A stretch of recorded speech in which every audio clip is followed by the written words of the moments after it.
Anna with Folksy Tales, and on this channel I talk about stories, in particular folk tales, beliefs, and mythologies. If you're interested in Tolkien lore, you can check out my other channel, The Folksy Friend.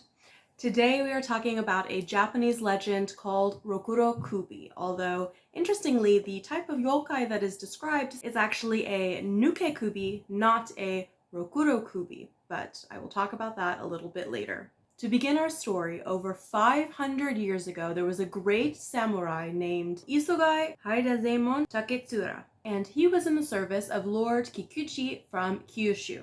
Now, Taketsura was incredibly strong and talented, and he very quickly surpassed all of his teachers in all his lessons of archery, swordsmanship, horseback riding, and use of the spear. During the Eikyo War, he was given great distinction and honor for his service. But the house of Kikuchi fell at this time, and Taketsura was so loyal to his house that it just didn't seem right for him to go and swear fealty to a new master. And so he put up his weaponry and instead decided to become a wandering priest. He cut off all his hair and took the Buddhist name Kwairyo. Now, because of his samurai past, he really didn't have a lot of fear, and he wandered pretty much anywhere he wanted. He laughed in the face of danger, and he would go to preach in places that no other priest dared go. Japan was a pretty dangerous place at this time, even for someone as honorable as a priest. It wasn't safe to just be wandering alone, but that didn't really seem to bother Kwairyo very much. One day, his travels just so happened to take him to the province of Kai, and when night fell, he found that he was pretty far away from any kind of civilization. So he just went by the side of the road, found a nice, soft-ish, grassy place, and just lay down, intending to spend the night out in the open air. But not soon after getting comfortable, a woodcutter happened to come by, carrying his axe and a bundle of wood, and he saw Kwairyo there and asked him what kind of priest he was to be sleeping in such an open and exposed area. He asked him, "Aren't you afraid of hairy things?" To which Kwairyo responded, "Oh, I'm just a wandering priest, a cloud and water guest, and if by hairy things you mean the goblin foxes or the goblin badgers, they don't really bother me. And I know this place is kind of remote and lonely, but I find that lonely places are pretty good for meditation, so I'm okay." And the woodcutter said, "Well, that's very brave, but kunshi ayayuki ni chikeyoraku. The superior man does not needlessly expose himself to danger. And this area is very dangerous. So please, just come to my hut. It's just a thatched, not really great, kind of poor thing that I have, but it's better than sleeping here with no roof at all." At these words, Kwairyo felt that this man was being genuine and kind, and so he agreed to the offer. He followed the woodcutter up into the mountains, taking a very narrow and perilous path up very steep precipices and ravines and over very slippery roots, until they finally came to the top of a small hill-like area in which there was a clearing, and in the middle of the clearing stood the hut. First they went behind the hut, and that is where Kwairyo found that there was a little shed and there was a garden with a vegetable patch. And then behind this, there was a beautiful grove of trees, of cedar and bamboo. And through the trees, he could see that there was a small waterfall. And all of this was just lit by moonlight, and it was beautiful. The woodcutter took Kwairyo into the shed, and that is where he found that there had been rigged a pipe system using bamboo, and that there he was able to wash his feet before they went into the home. When they entered the cottage, the whole family of 4 people bowed and paid their respects to Kwairyo in a way that was very appropriate for the station he held as a priest. And this made him actually wonder if there was more to them than initially meets the eye. The fact that they knew the appropriate greetings for this situation. As isolated and as poor as they were, someone would have had to come to teach them how to appropriately greet a priest. And so he turned to his host, the Aruji, the housemaster, and asked him if they were once upper class. The Aruji responded that he was correct. Once he had been in the service of a great daimyo, and he had a pretty high rank in this household. But he loved his wine and his women a little too much, and it led him down a very wicked path. His selfishness caused the ruin of his house, and it caused him to become a fugitive in these lands. So his entire family had to flee and take up residence here. And that ever since he was trying to undo the negative karma of what he had done by helping anyone he could, hoping that maybe one day he would be able to restore his ancestral home. Kwairyo responded that he had seen people who, in their youth, had done things not so great, but through their strength and their dedication to goodness throughout their life over many years, they had made up for their follies, the things they had done wrong. And that he felt, because of this man's good heart and his willingness to help strangers, that this could happen for him. In fact, that night, Kwairyo would repeat the sutras and pray for the power of this man to overcome his bad karma. Kwairyo was then given a small side room to sleep in, and everyone in the household went to sleep. Except for Kwairyo, who lit a lantern and, as promised, began to recite the sutras and stayed up late into the night praying. And when he thought it was time to go to sleep, he went and he looked out his window to have a little bit of fresh air before bed. He saw the beautiful moonlight streaming in over the trees, and in the distance he saw and heard the waterfall. But hearing that waterfall made him realize that he was actually pretty thirsty, and so he thought, oh, well, I know that there's that bamboo pipe system in the shed. I can go there to get a drink of water and then quietly come back in and go to sleep. So Kwairyo opened his door and was not at all prepared for what he saw.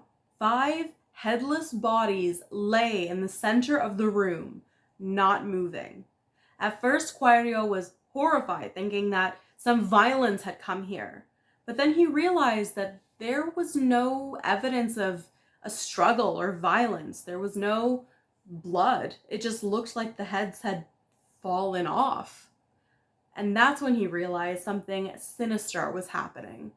He realized that he had been lured into the home of a monster, a yokai, particularly into the home of a Rokurokubi. He thought about a book he knew, the Soshinki, and in this book, it said that if you moved the body of a Rokurokubi while the head was away, the head would not be able to reattach. In fact, when the head returned and found the body was missing, it would throw itself on the ground 3 times and then die. Kwairyo thought that these yokai, these Rokurokubi, must mean him some kind of ill will, and so he was justified in moving the bodies and potentially killing the creatures because it would be self-defense. So he started with the leader, with the Aruji, and he took the body and dragged it out towards the closest window and then pushed it out the back of the house. Then Kwairyo went down to leave by the back door and found that it was barred. It was closed from the inside. He realized the heads must have gone out through the smoke hole in the roof of the cottage, and so he unbarred the door and went out to move the body. But when he was out near the trees, he started to hear voices, and he followed them. And soon, out in the clearing, near the waterfall, he found the 5 floating heads of the family. The heads were just zipping around the trees, eating bugs and worms that they found, chit-chatting with one another, and Kwairyo stopped and hid behind a tree to listen to them. Not soon after he had stopped, he heard the Aruji speak, and all of his fears were confirmed. The Aruji laughed and said that it was great luck that he had found this priest. It would make a wonderful meal for them, and their bellies would be full. He said that it was rather annoying the priest was up so late praying because they could not attack him while he was in prayer.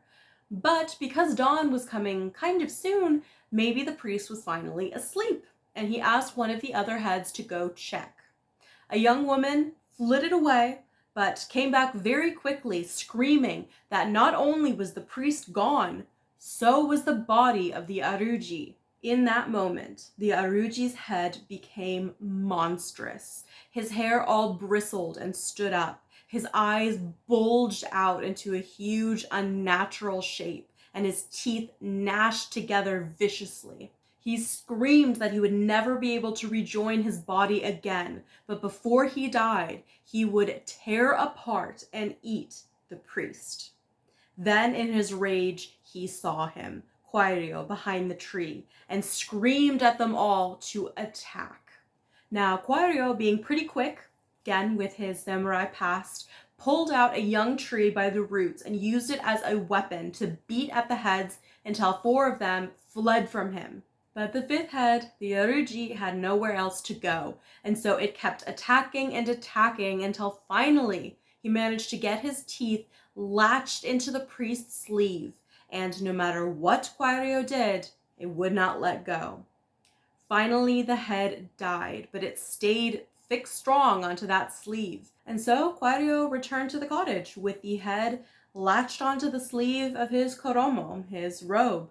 And no sooner had he opened the door, he saw that all 4 remaining family members had reattached their heads and were now sitting up and rubbing the injuries all over them. At the sight of him in the doorway, they screamed, terrified, and took off running into the hills, never to be seen again. Despite the ordeal he had just found himself in, Kwairyo gathered up his things and joked to himself that this head would be his miyage, a gift that it would be offered to his friends and family when he returned from his journey, something that you're supposed to get in the location you were visiting. So it made a fitting gift because this head was from the province of Kai. From there, he traveled to Suwa and walked brazenly right into the middle of the city, down the streets in full view of everyone, that head still firmly attached to his koromo. Of course, citizens panicked and screamed and fled, and it wasn't long before the police were called. They asked him, "What kind of man are you that you dare to walk in sight of women and children right into the middle of our city with evidence of your crime hanging on your sleeve?" But Kwairyo just laughed and said that he wasn't the one that stuck the head there. It had attached all by its very self. And not super amused by this, he was taken into custody and spent the night in prison. The next morning, he was taken before a council of local magistrates and told his full story, how the heads had attacked him and how the Aruji's head had stuck itself to his sleeve. And he just told it with such nonchalance and almost humor that the magistrates thought that his story was an insult to their intelligence, that he was clearly a deranged, cold-blooded murderer, and that he must be put to death immediately. But there was one magistrate who wasn't sure. He listened to the story, he listened to the thoughts of the other magistrates, and then he said, "Hold on. Let's have that koromo brought to us and let's examine the head before we do anything rash." And so the robe was brought to them and they took a look at the head. They found that along the neck there were red characters and markings, and that it didn't look as if it had been severed. It was smooth. It was described almost as the way a dead leaf would fall off a tree. There was no injury. And so he said, "This must be a goblin. This is a Rokurokubi. The priest is telling the truth." Then the old man went to Kwairyo and asked him, "How is it you were able to deal with this with such poise and humor? Were you always a priest, or were you perhaps once a samurai?" And Kwairyo said that yes, he was correct. He was able to deal with this because he had been a samurai. And he asked them if they had ever heard of Isogai Haidezemon Taketsura of Kyushu. And everyone in attendance, including the magistrates, were full of wonder and admiration. He was very well known throughout the lands. And with the knowledge of who he was, they took Kwairyo to the local daimyo, who gave him a great feast and wonderful lodgings to spend the night, before finally the next morning allowing him to go. And when he left, Kwairyo insisted on taking the head on his koromo. He told them, as he had joked with himself before, "That is my miyage, I am taking it home with me." 2 days later, as he was on his travels, just so happened that Kwairyo was met on the road by a robber, and this robber insisted that he strip down and remove any of his valuables. As soon as Kwairyo started to take off his koromo, the robber saw the head, and as anyone would, He panicked a little bit and demanded to know what kind of man he was, what kind of man Kwairyo was, to just be walking around with evidence of a murder hanging off his sleeve. And as he had before, Kwairyo laughed and responded that he wasn't a murderer and this wasn't a human head. It was the head of a Rokurokubi. But the robber didn't believe him. He did not think that it was the head of a yokai. Instead, he offered to buy the robe, head attached, so that he might use it on the road to scare people and potentially make it easier for him to go about his robbering as he did. And Kwairyo said, well, I mean, if you want it, I'll give it to you, but you need to be aware, this is the head of a monster. This is the head of a Rokurokubi. If anything bad happens to you, just remember, I warned you. And the robber just said, okay, whatever. I think this is pretty cold that you're so nonchalant about this murder you committed, but here's some money, I'll take the robe. And Kwairyo handed it over and left in his usual way, laughing to himself. For a little while, the robber played as a terrifying, murderous priest bandit on the highways and made a pretty good amount of money while he did. But not too long later, he happened to be passing through Suwa. There he heard the story of the priest and realized that this was in fact the head of Rokurokubi. Then he became afraid, thinking that somehow this goblin, this yokai's spirit, was going to come back and either haunt him or cause him problems. So he decided that he must return the head to the body and leave it there. He set out and tracked down the cottage on the top of the hill in the mountains, but no matter how hard he tried, he could not find the body.